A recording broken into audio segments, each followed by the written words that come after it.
Hola, hola, hola, querida iglesia, qué lindo es volver a juntarnos a través de este medio. La iglesia no para, tenemos nuestras iglesias en las casas, pero estamos unidos a través de todos los medios que Dios nos está dando para poder tener y seguir fomentando la comunión y alentarnos los unos a los otros. Quiero que sepas que estás muy presente en nuestros tiempos de oración como iglesia. Estamos intercediendo los unos por los otros y pidiendo la asistencia de Dios en este tiempo tan especial. Queremos pedirte que por favor disfrutes este nuevo encuentro. Cada partecita, el tiempo de anuncios, mirá que hay actividades importantes, la marcha de la iglesia continúa y hay anuncios que queremos que lo sepas y seas parte. También adorar al Señor con toda libertad, allí en tu casa, con tus seres queridos, encontrarte con el Señor a través de la adoración y especialmente que puedas escuchar la palabra de Dios con un corazón muy tierno para recibir lo que Él tiene para vos. Dios te bendiga mucho. Al final hay un anuncio también muy importante que queremos que preste mucha atención para los matrimonios especialmente. Está todo preparado. Ahora hay que disponerse y disfrutar este tiempo. Dios te bendiga.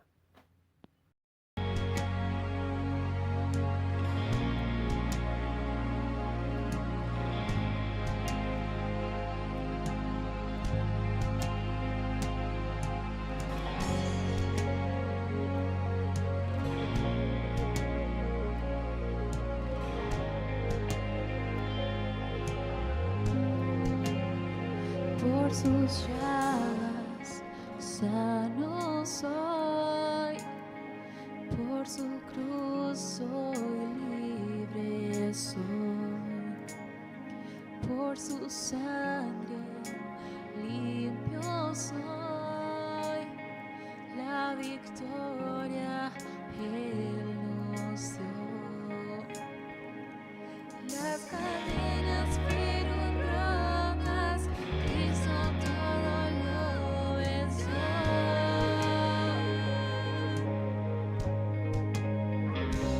Ha ganado la batalla, Cristo todo lo venció.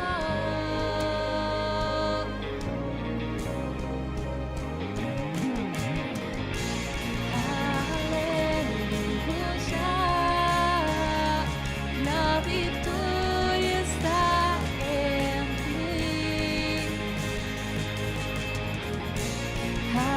Aleluya, la has ganado para mí. La muerte vencida está. Resucitaste. Sentado en majestad, eres eterno Dios. Por sus llagas sano soy, por su cruz soy libre soy, por su sangre limpio soy, la victoria Él nos dio. Las cadenas fueron rotas, Cristo todo lo venció.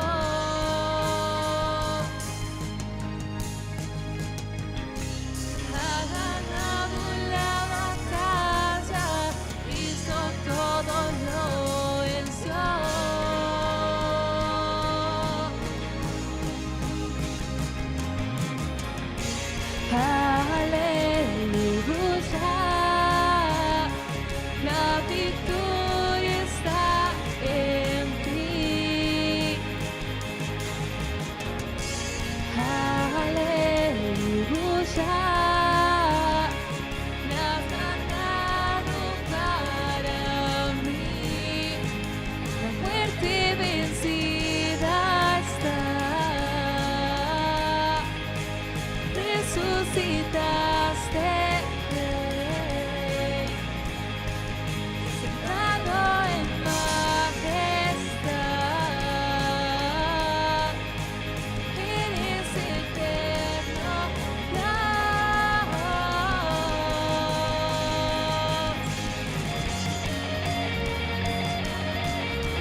resucitado, Él vive está, Él ha ganado, reinando está, resucitado,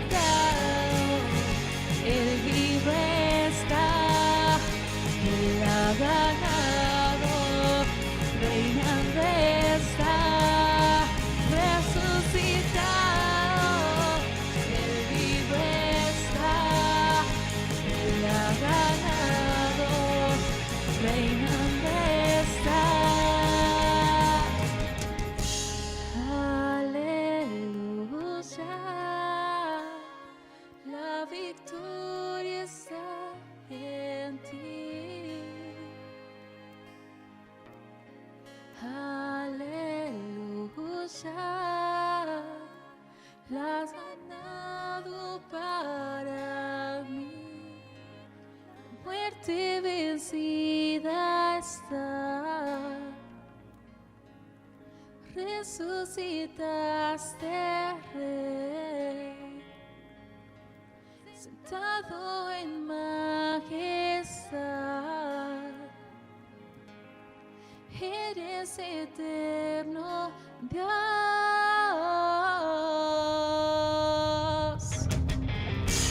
Aleluya, la victoria está en ti. Aleluya, me has ganado para mí. Tu muerte vencida está. Resucitaste, sentado en majestad. Eres eterno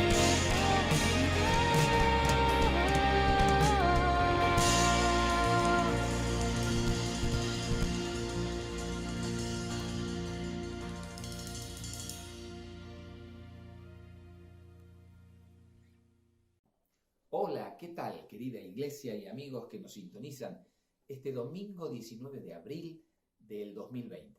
En la iglesia del Nazareno, el Cruce de Pilar, Buenos Aires, Argentina, damos infinitas gracias por llegar una vez más a su hogar, adaptándonos a esta nueva realidad que estamos viviendo.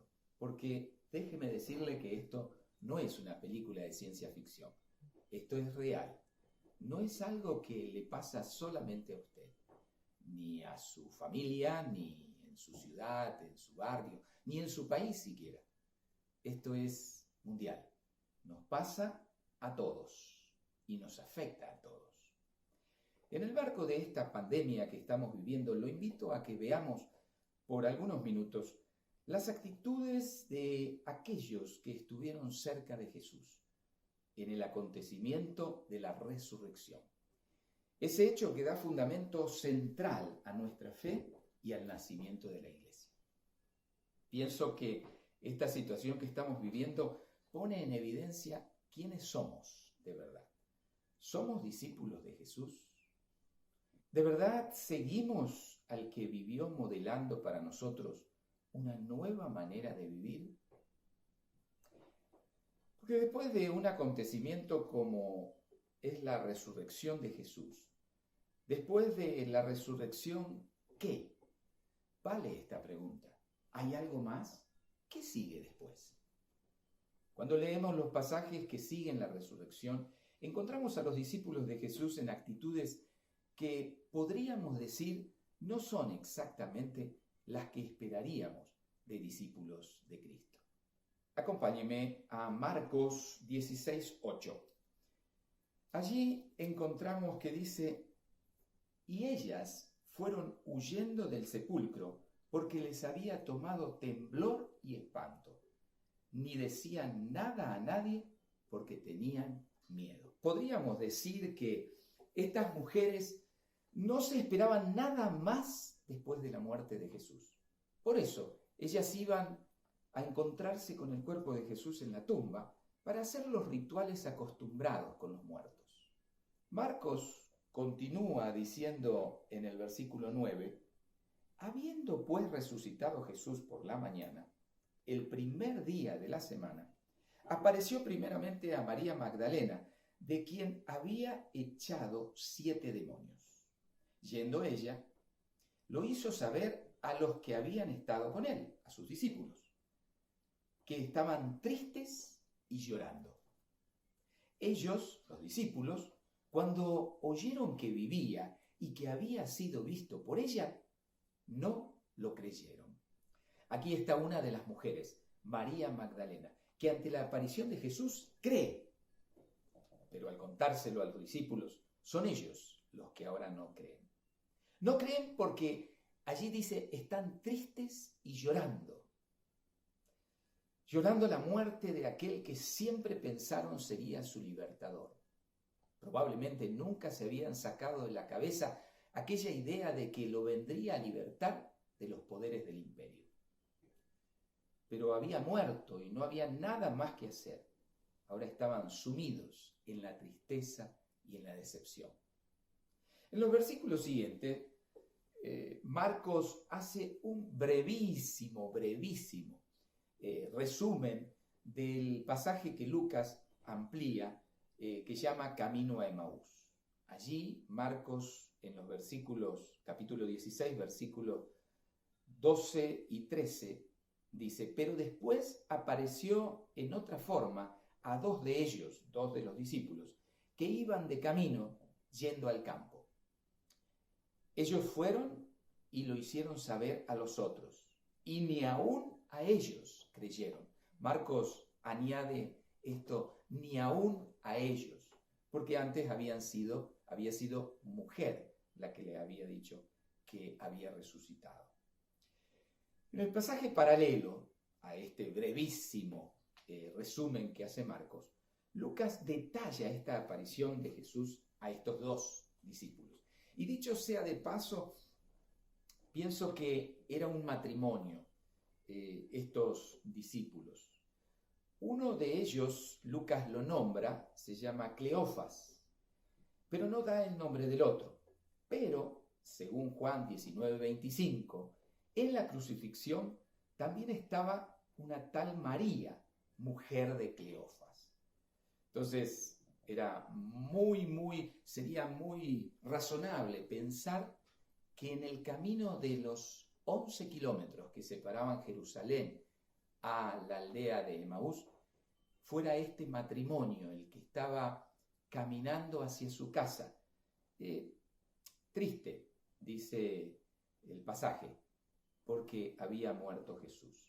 En el pasaje de Lucas, precisamente, dice que Jesús se acerca a estos 2, a este matrimonio, y le pregunta, ¿qué pláticas son estas que tenéis entre vosotros mientras camináis?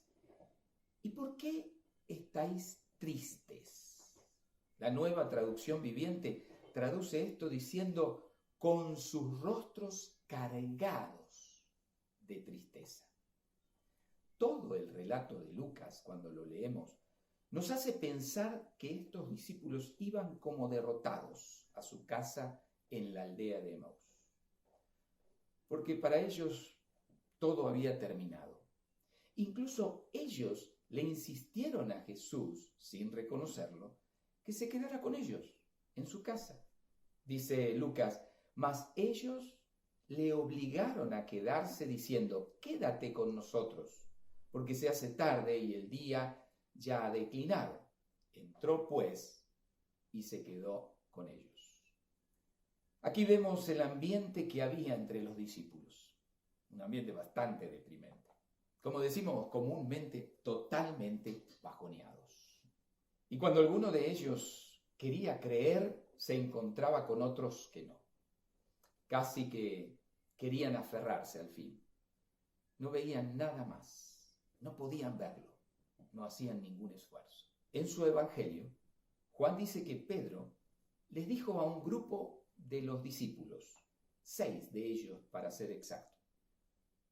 Dijo Pedro, voy a pescar. Ellos le dijeron, vamos nosotros también contigo. En otras palabras, todo esto ha terminado. Yo vuelvo a lo mío, muchachos. A mí personalmente. Es de quien más me asombra esta actitud de incredulidad y desesperanza de Pedro. Porque a Pedro fue a quien el Señor le dijo literalmente que lo siguiera y que él lo convertiría en pescador de hombres.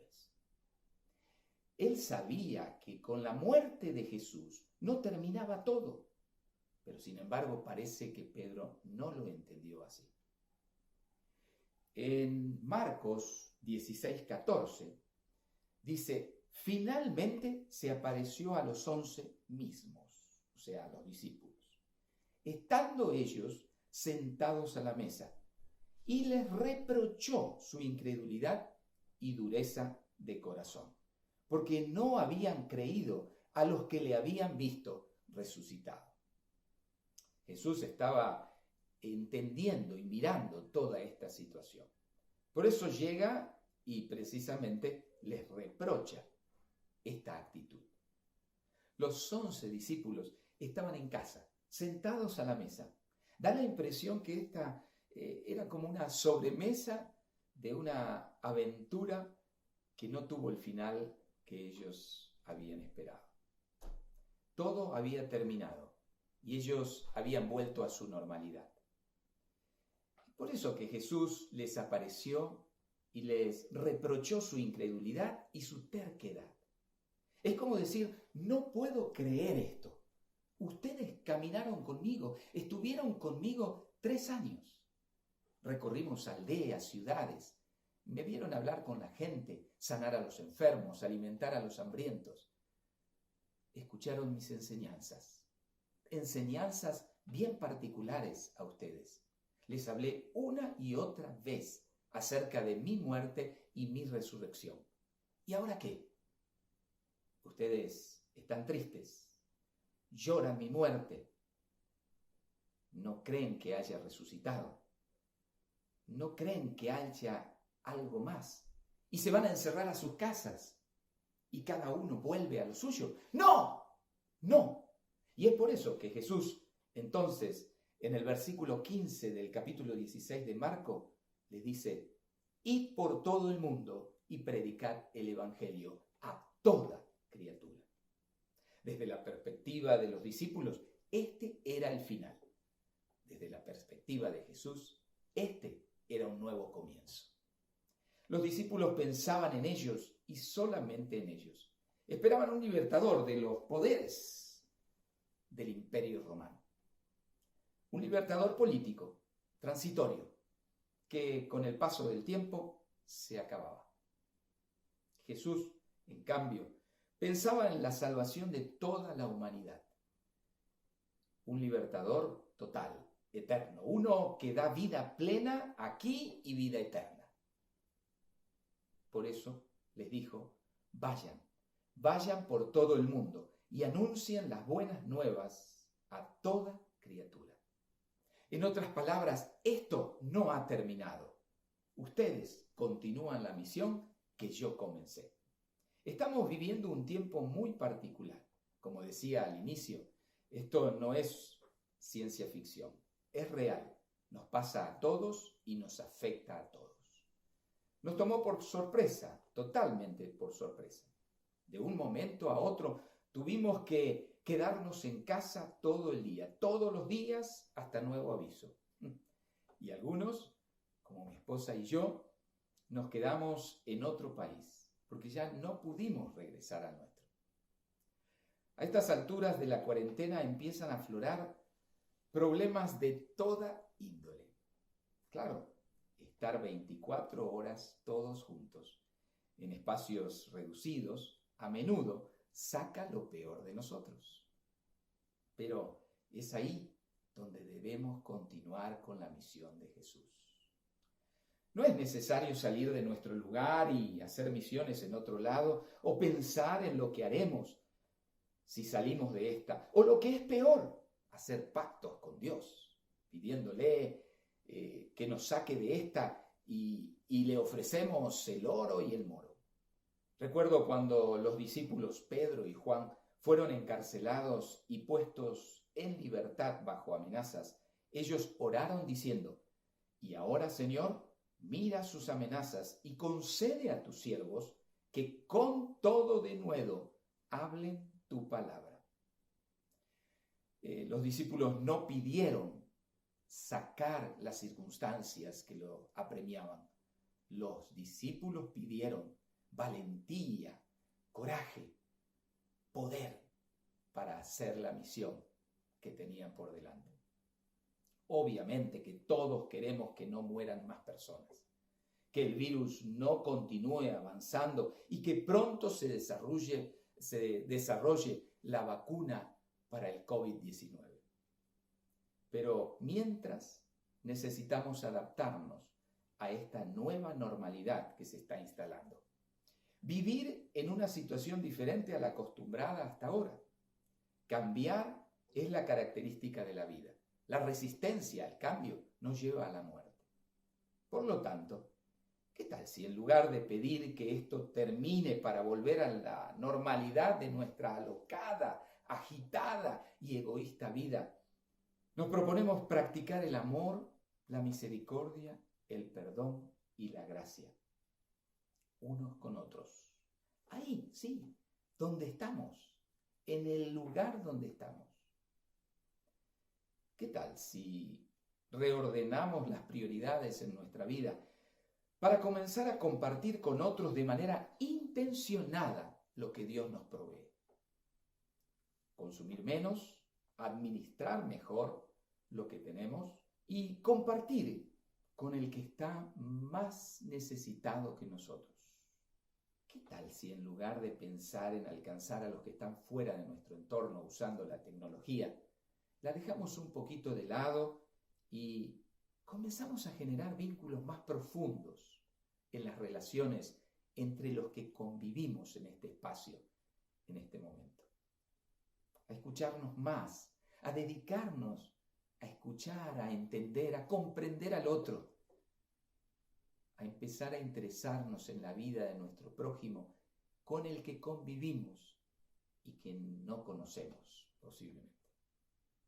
¿Qué tal si comenzamos a pensar en el otro que está lejos y también buscamos maneras de alcanzarlo con una palabra de aliento, usando creativamente la tecnología como una herramienta de amor y contención para el que sufre? ¿Qué tal si al salir a comprar nuestro alimento pensamos en el otro y le compramos y le llevamos lo que necesita, evitando que salga y se exponga? Obviamente, tomando todas las precauciones y las recomendaciones para el caso. ¿Qué tal si aprovechamos este tiempo para acercarnos a Dios y desarrollar una relación más profunda con Él? ¿Cuántas veces dijo usted que no tenía tiempo para orar? Ahora dígame, ¿está orando en este tiempo? ¿Cuánto ora? ¿Está orando más? ¿Cuántas veces dijo que no tenía tiempo para leer la Biblia? Y dígame, ¿ahora la está leyendo más? ¿Se propuso algún plan de lectura? ¿O está leyendo lo mismo? ¿Cuántas veces dijo que no tenía tiempo para ir a un CB o a un culto? Dígame, ¿se conecta ahora o lo deja para más tarde? ¿Cuántas veces dijo que no tenía tiempo para servir? Dígame, ¿lo hace ahora o pasa encerrado en su cuarto? Hay muchas personas que desean que esto termine y que todo vuelva a la normalidad. Pero definitivamente nuestra normalidad cambiará. No sé cuánto tiempo más durará esto, tampoco sé si esta será nuestra nueva normalidad. Lo que sí sé es que los discípulos de Jesús se reinventan, se adaptan, no dependen de las circunstancias, le hacen frente a ellas, buscando la sabiduría y el poder de Dios. Por lo tanto, debemos aprovechar este tiempo para repensar nuestra vida como discípulos de Jesús. No seamos como aquellos discípulos del primer siglo que, después de la resurrección, Y a pesar de saber de primera mano que Él, Jesús, iba a resucitar, se asustaron, se confundieron, se encerraron en sus casas, lloraron, se entristecieron y volvieron cada uno a su normalidad. Porque respondiendo a la pregunta que hacíamos al inicio, después de la resurrección, ¿qué? ¿Qué sigue? ¿Hay algo más? Claro que hay algo más. Debemos continuar nada más y nada menos con la misión que Jesús comenzó. Ser discípulos de Él en este tiempo y en el futuro es algo que nos debemos plantear, porque Jesús nos sigue diciendo: vayan por todo el mundo y anuncien las buenas nuevas de salvación a toda criatura. Dios les bendiga.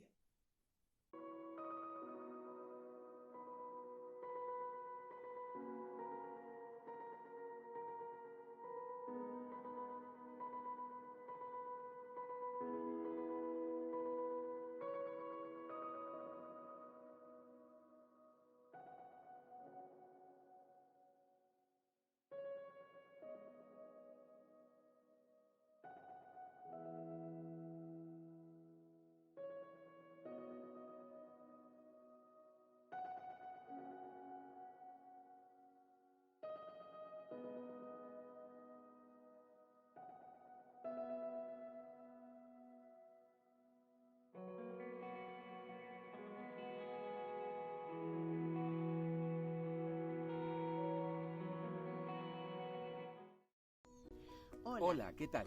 Seguimos desde casa, ¿verdad? Pero en esta ocasión queremos invitarlos para la segunda reunión de Ministerio de Café de la Iglesia del Nazareno del Cruce. ¿Y cuándo va a ser esto? Esto será el 25 de abril, sábado 25 de abril a las 8:30 de la noche, Pero ¿dónde nos vamos a reunir si no nos podemos juntar? por la aplicación Zoom. Queremos que ustedes se conecten por medio de esa aplicación y pasemos un tiempo juntos. Excelente. Y si no lo hicieron todavía, por favor, bajen la aplicación. Hagan todo el esfuerzo posible. Pueden bajar la aplicación en cualquiera de los dispositivos, la computadora, el celular, una tablet, donde sea. Pero háganlo y estén listos para el sábado 25 de abril a las 8:30 de la noche. Busquen un lugarcito especial, Uy, un rinconcito sí. especial de su casa, decórenlo. Con velitas, Prepárense, con guirnaldas, mate, globitos. cafecito, Uy, ¿verdad? todo lo que puedan, pero hacer de ese lugarcito un lugarcito especial, ¿verdad? Y prepárense para este tiempo especial. Sí, estaremos junto a muchos matrimonios compartiendo y creciendo en nuestra relación de pareja, porque tenemos una cita y es con la persona más importante de nuestra vida. Es verdad. Así que los esperamos. 25 de abril, 20:30 horas. Nos vemos. Chao. Chao.